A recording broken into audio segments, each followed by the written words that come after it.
Naona kuti gotika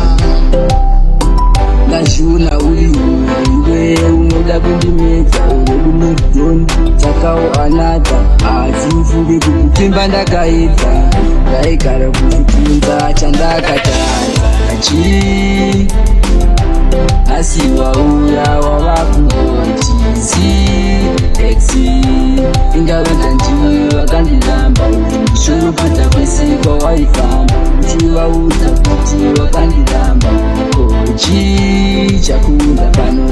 Chekudara zakapira Ana uchida kuona upenyu unotapira Iwe nemaoko ako imbozvishandira Zvakaipa zvese wombozvimira Uchechi uchienda uchizvinamatira Shanda iwe zvinoita vamwe Sangogarira maoko ewe pamwe Maungoramba uri kupiwa nevamwe Ziva kandiro kanoenda kunobva kamwe Asi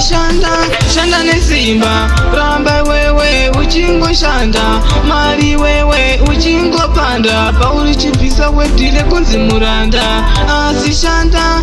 nesimba Ramba wewe uchingoshanda Mari wewe uchingopanda Pauri chibvisa wedhile kunzi muranda Ndiri kushanda ndisikuneta Chishuwiro ndigofamba nemota Kwandiri kuenda ndinoda kusvika Mvura ikanaya ndaramba kutota Koti mani ndicharamba ndichifaita Ndoziva mangwana zvangu zvichaita Mwari musodzipa matama vachapukuta Ondindisake nanondibudisa mujipita Anatete Zvinhu zvinondirwadza kuti ndakangosiwa zvakadai Zvinhu zvinondirwadza Anatete Zvinhu zvinondirwadza kuti ndakasiwa zvakaoma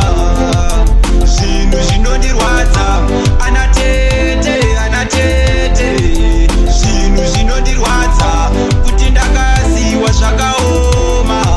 Zvinhu zvinondirwadza Anatete Zvinhu zvinondirwadza kuti ndakasiwa zvakaoma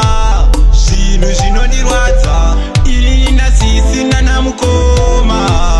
Upenyu hwakaoma Aitererai vadzikisiri Tichava kumhiri nekumhiri Pamuchada kuuya kwatiri Nyadzi dzichakunda rufu Nekuti tiri kuda kuchigwina Kutofambawo nemota dzinodhura Nekuti tiri kuda kuchigwina Hatingambomiswa nevanhukura Vakaberekwa vane mazino Vakaberekwa vane mazino vanonetsa Havambozvitenda Kuti upenyu unotangira pasiro Vakaberekwa vane mazino Vakaberekwa vane mazino vanonetsa Havambozvitenda Kuti upenyu unotangira pasiro Pane vanhu vanofamba vachindiwanzira Ndenge ndarongwa nouya achindipazira Ainini handizive Motobvunza vasvigadzira Pane vanhu vanofamba vachindiwanzira Vanondidhisa vachindiwanzira Mina listen to them a chit chat What them a say, mina fear, mina care Me fear no